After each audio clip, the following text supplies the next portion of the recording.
Laura in Arizona. You're talking to Eric and V. What would you like to talk about? Oh, Laura, you called Truth Wanted before, didn't you? Yes, I did. I was wondering if Eric would remember me. I remember you. You're the Tulpa person. Hey. Yes. I am Laura the Tulpamancer. That is okay. For people who don't watch Truth Wanted, please check out Truth Wanted, and you can learn more about Laura. And yeah, Laura's called in twice. I believe you got to talk with Jamie and Eric about tulpas. Yes. And now me. So yeah, you got the trifecta there. But for people who haven't caught those episodes, what is a tulpa? Back his face against the sorry, what was the question? It's okay. For people who want to know, what the hell is a tulpa? Oh, it's kind of hard to describe. The first definition I ever heard was an advanced imaginary friend. The point of a tulpa is to be an imaginary friend, but they're supposed to have like their own thoughts and feelings about things that are separate from your own. That's the whole point.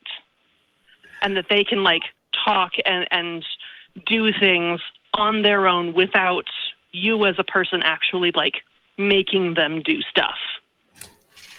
I'm jumping out of my skin, and I know that you haven't had the opportunity, so please, V.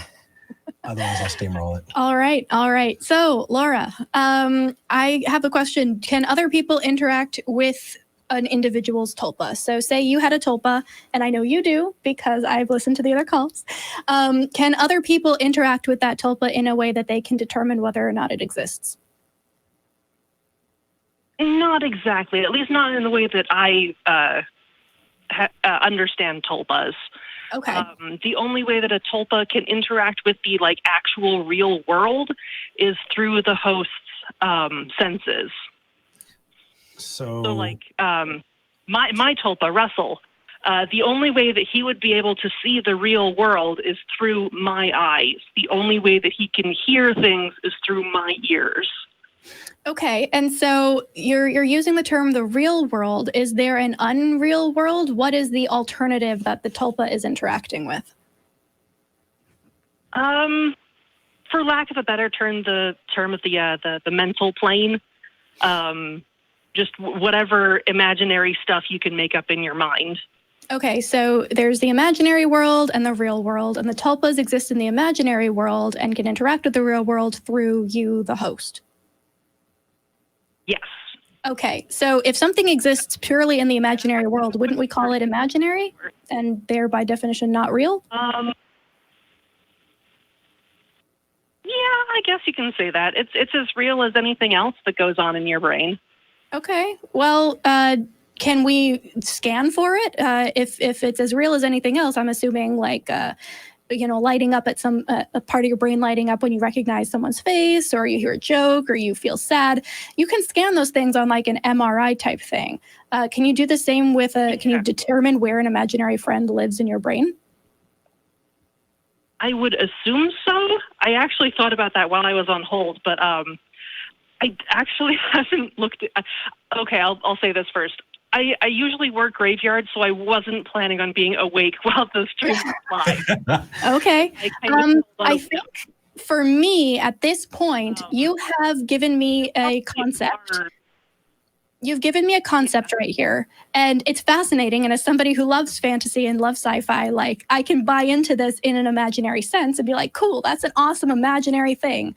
But if you're going to make any kind of case that this is somehow interacting with or used as an explanation for anything in the real world, I'd need to see some falsifiable proof, and I bet you anything that there are people who have tried to detect these with MRIs. So if you don't know the answer to that, that's something I would say might further this conversation a little bit. So I'd suggest doing some research in that direction.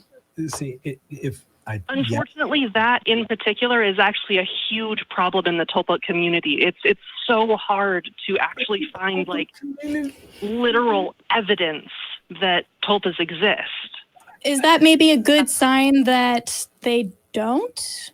If the entire community is either averse to or just hasn't done research into proving if they exist through, the kinds of falsifiable evidence we'd need, Why do you take their word for it? Unfortunately, all I have to go on is personal experience at this point, which I know is not the greatest of evidence. Well, not only that, but I don't think somebody else's personal experience, as described by them, would convince you of anything. Can I ask you 2 questions on top of that, just to add to the homework that Vi was giving?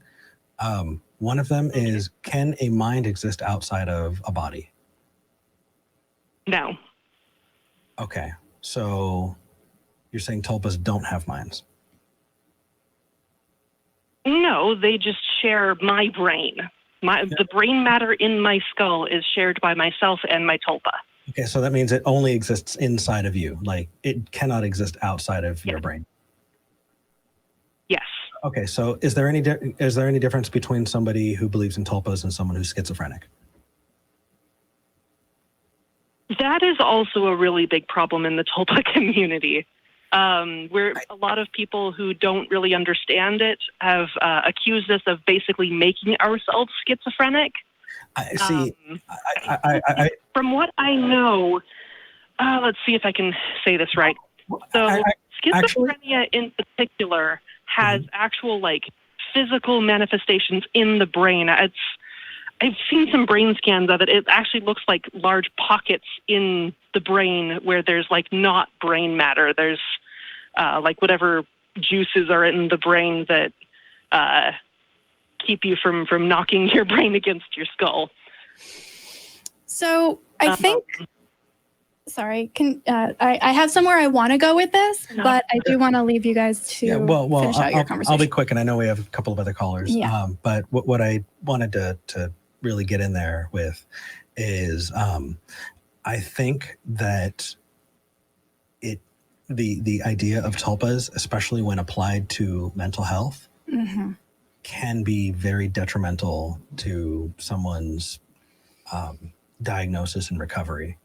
And because of that, I think that the idea of tulpas is something that really needs to be drilled down on, because it's no longer just about, what makes you feel good, because it can have a very detrimental impact on the real world.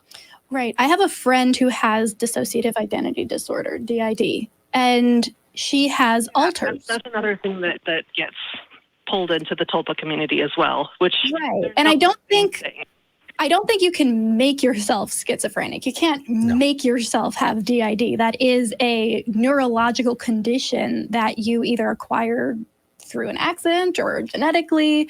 But these are the concern here is less about you, Laura, because I have no reason not to trust that you are perceiving your experiences in a way that makes sense to you.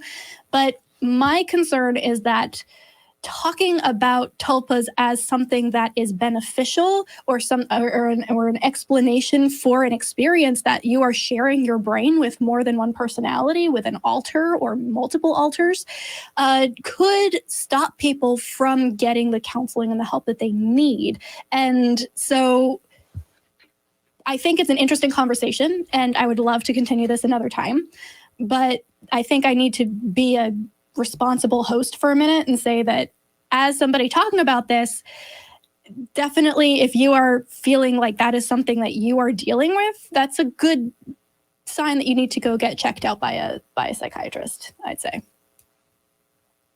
If anything, to make sure that there's not a serious condition. Yeah.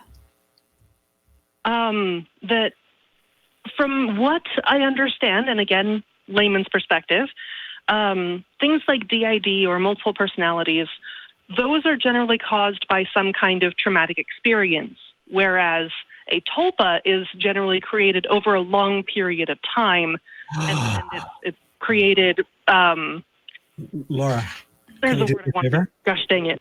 They're created on purpose. That's what it was. So Laura, please call us next week, because Dr. Daryl Ray will be guesting. Oh, and I think that's right. Daryl has a professional experience that I think could benefit this conversation a lot. Call us next week. Call us early, and love to see that conversation had. I don't know if I'm going to be awake at that point, though. Like I said, I usually work graveyards. I'm usually dead. Please, Well, if you try. are awake, we will have somebody who is an actual doctor of psychology, and I believe he's I've heard of Daryl Ray. Yeah, so we will have someone on next week who can better speak to What I really this. wanted to talk about was how the tulpa creating process is very, very similar to a lot of like prayer processes and rituals that's where people will be talking to God or Jesus or whoever it is that they're praying to. And I just thought that part was interesting to me. And that's what I wanted to bring up today, but I guess we don't have time for that. No worries. But I appreciate it. And it is a fun conversation to have. And I think that there's some really important concepts to be pointed out there. But thank you for calling. And I really hope you can call next Yeah, it was time. nice to actually meet you, Laura. Yeah.